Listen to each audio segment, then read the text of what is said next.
narasumber, Pak.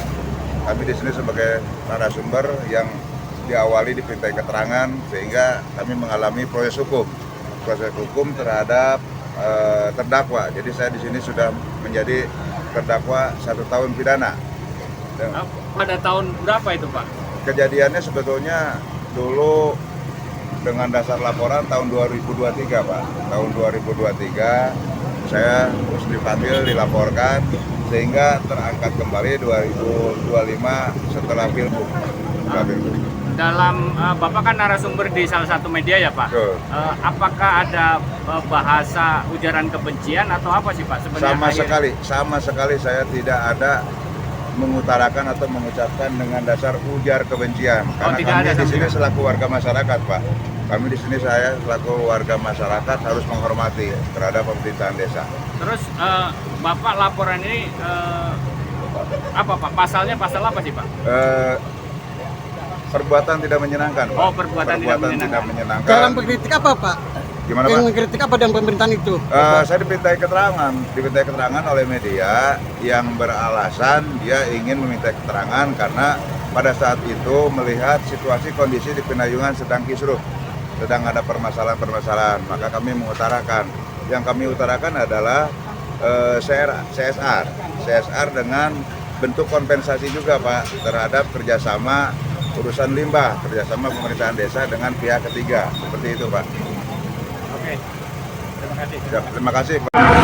Warga desa Pinayungan, mantan lurah 2 periode, nggak ada yang bisa mengalahkan ini orang kalau bukan karena aturan. Maka diberikanlah kesempatan kepada salah satu warga desa Pinayungan yang lainnya untuk naik. Warga desa Pinayungan ini sebutlah namanya Yusuf Saputra alias Bude. Beliau ini tokoh masyarakat desa Pinayungan yang mengkritisi kebijakan pemerintahan desa Pinayungan. Kemudian apa yang terjadi, kawan-kawan?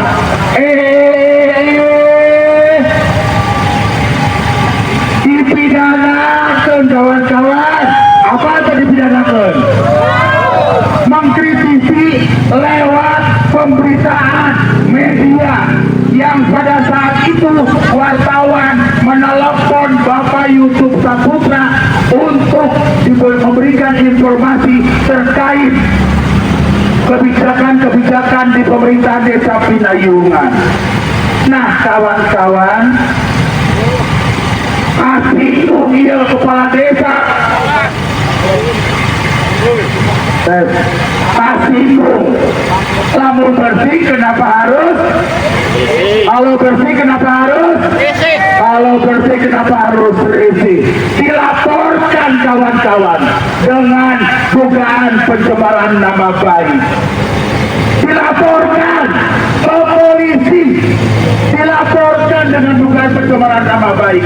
Sampai hari ini Bapak Yusuf Saputra harus menjalani proses hukum di Pengadilan Negeri Karawang.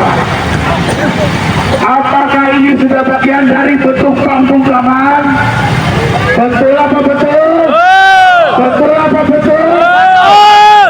Kalau hari ini dibiarkan hak warga negara berbicara kemudian dipidanakan, arek ngomong saeutik dipidanakeun, arek ngomong saeutik dipidanakeun, rek jadi naon negara ieu, kawan-kawan? Dibungkam. Hidup rakyat, hidup wartawan Karawang, hidup wartawan Karawang. Kalau didiamkan, besok masyarakat warga Kabupaten Karawang tidak mau jadi narasumber, kawan-kawan. Betul? Betul? Nasian ngeringkuk di penjara. Betul? Maka hari ini alhamdulillah kita bersama GMNI, Gerakan Mahasiswa Nasional Indonesia, kita kasih waktu untuk beliau berbicara. Mangga adik. Telah meninggal keadilan berpendapat warga Desa Pinayungan, yaitu Pak Yusuf Saputra. Tentu teman-teman, ini merupakan hal yang cukup menyedihkan ya, mengingat semua masyarakat itu memiliki kebebasan berpendapat. Tapi seperti yang dijelaskan Mr. Kim tadi, kok bisa ya? Masyarakat yang hanya memberikan informasi, yang hanya mengkritisi kebijakan, tapi dilaporkan. Tentu sekarang Pak Yusuf bisa saja, minggu depan saya, bisa saja, besok teman-teman wartawan, bisa saja, kita semua pun dilaporkan. Tentu ini adalah sebuah pengingat bagi kita semua bahwa hukum kita sangat bermasalah. Masa apakah hukum kita bisa diorder, Pak? Masa hukum kita diorder? Oleh karenanya kami teman-teman GMNI tetap satu suara untuk mengawal kasus ini. Karena apa? Kebebasan berpendapat adalah hak kita semua. Jangan sampai ada Pak Yusuf lain yang kemudian mendapatkan kasus serupa. Oleh karena itu teman-teman warga Pinayungan semua, mari kita satu suara untuk mengawal kasus ini. Kita dukung sampai nanti tuntutan itu Pak Yusuf dibebaskan. Apabila tuntutan kita tidak didengar, maka harus kita sepakati semua, kita akan aksi lebih besar. Oleh karena itu teman-teman, terima kasih untuk perwakilan warga, dipersilakan Bapak. Hidup keadilan! Hidup! Pak Yusuf Saputra, apa yang sudah tadi kami lihat di persidangan tentang yang disampaikan kepada majelis hakim, mohon diperjelas.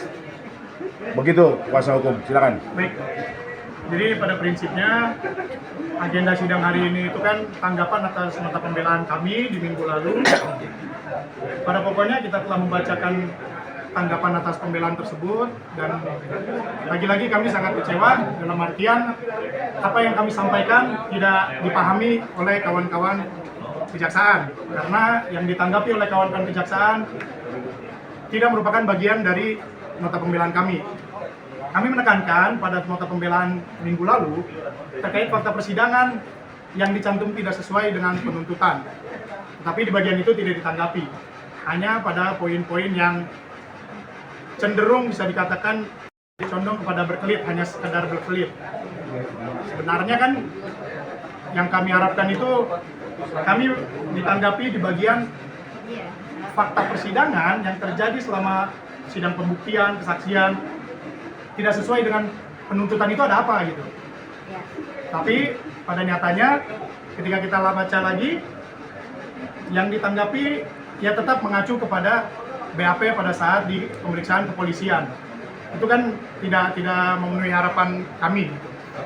Dan semoga hakim, majelis hakim yang memeriksa dan mengadili dan memutus perkara ini bisa dengan bijak menerima atau tersampaikan pesan-pesan kami terkait pembelaan dan nota pembelaan kami dalam nota pembelaan kami tersebut.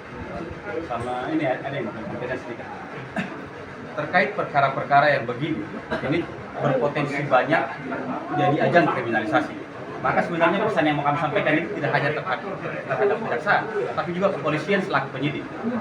Polisi, kejaksaan, kedepannya apabila menghadapi perkara yang begini, pengaduan yang berbicara terkait pemberitaan, harusnya dikembalikan ke ranah yang sebenarnya. Kemana? Ke Dewan Pers. Gitu loh. Bukan jadi ajang kriminalisasi. Jangan lagi ada korban-korban seperti Pak Lurah Gudel yang kemudian menjadi korban kriminalisasi, ditekan, gitu loh. Kenapa? Undang-Undang tahun 40, nomor 40 tahun 99 jelas menyebutkan terkait sengketa pers selesaikan melalui Dewan Pers. Ada hak jawab buat mereka yang keberatan. Ada hak jawab, gitu. Jadi pas kemudian di putusan Mahkamah Konstitusi juga sudah jelas menyebutkan perasa orang lain itu tidak boleh pribadi. Jadi seorang pejabat itu tidak boleh tersinggung ketika dikritik sama warganya.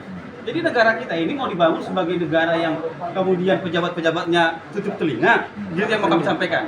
Jadi kalau ada pejabat yang dikritik sama warganya terus lapor polisi, terus yang mengkritik itu dikriminalisasi, Mau jadi negara apa kita? Jadi hari ini bukan hanya membela kepentingan Pak Lurah Guden, bukan membela terdakwa Yusuf Saputra saja, tapi yang kami perjuangkan di sini juga, yang bersama-sama kita perjuangkan itu adalah kebebasan untuk berekspresi, kebebasan untuk menyampaikan dan menerima informasi, berpendapat, mengkritik pemerintah. Itu yang kita perjuangkan bareng-bareng di sini. Dari kebebasan kawan-kawan pers. Kenapa? Kalau kawan-kawan pers ketika mewawancari seorang narasumber, kemudian narasumbernya terpidana, tentu wartawannya juga jadi terpidana nantinya. Kan gitu nih. Tentu. Kenapa? Ya turut serta kah? Gitu loh. Makanya ini tidak hanya sesimpel berbicara Yusuf Saputra, tidak hanya sesederhana itu. Tidak hanya sesederhana itu. Ini berbicara Undang-Undang Dasar tahun 1945, ini berbicara Undang-Undang Pers, ini berbicara Undang-Undang ITE. Jadi negara kita ini hukum tidak boleh dijadikan alat oleh penguasa. Apalagi ini bayangkan, ini hanya sekedar sekelas kepala desa loh. Sekedar sekelas kepala desa ketika dikritik, penjarakan saja warganya. Ya mudah sekali. Jadi makanya kami minta selaku kuasa hukum, kita berjuang bersama, kita tegakkan undang-undang pers, kita tegakkan kebebasan berekspresi, kita tegakkan hak kita untuk memperoleh dan memberikan informasi. Kira-kira itu yang mau kami sampaikan. Oke, terima kasih. Artinya Bang, ini apa terjadi pembungkaman dan anti kritik pemerintahan itu? Lah, kalau kita sudah berbicara soal Undang-Undang 1945, ya ini sudah bicara pelanggaran hak, kan gitu. Sudah bicara pelanggaran hak asasi. Jadi tidak hanya berbicara soal otoritarian daripada seorang kepala desa, ya ini juga marwah hukum sedang dipertaruhkan di sini sebenarnya. Marwah hukum. Apakah memang hukum itu bisa jadi alat? Itu kira-kira. Jadi ayo kita berjuang bersama, bantu kami. Ini perjuangan kita bersama, kawan-kawan pers. Terus tanggapan dari kuasa hukum Lurah Guden sendiri bagaimana dengan ada tadi jawaban dari kejaksaan bahwa dia tetap mengacu pada BAP dari Polres. Nah, lagi-lagi itu. Ini sesat pikir dari kawan-kawan jaksa. Kalau ini ini terus menerus, bukan sesat pikir saja, ini bahaya ini buat penegakan hukum. Ini bahaya ini buat penegakan hukum. Kenapa? Begini. Siapapun anak semester 1 Fakultas Hukum pasti mengetahui yang namanya kemudian dasar untuk memutus suatu persidangan itu seseorang bersalah, tidaknya bersalah itu bukan berbicara soal BAP, itu berbicara soal persidangan. Apa yang terbukti di persidangan, apa yang dinyatakan di persidangan, apa yang disajikan di persidangan. BAP itu bisa dicabut, bisa disanggah, bisa ditolak, dan terbukti korbannya sendiri menyanggah BAP-nya sendiri. Ini lagi, korbannya sendiri membantah isi BAP. Korbannya sendiri membantah barang bukti, tapi jaksanya ngotot. Ini delik aduan loh, ini delik aduan, ini bicara delik aduan. Kenapa jaksa ngotot? Gitu loh. Makanya ini perlu dievaluasi jaksanya sama jaksa agung. Gitu. Perlu dievaluasi. Oke, terima kasih.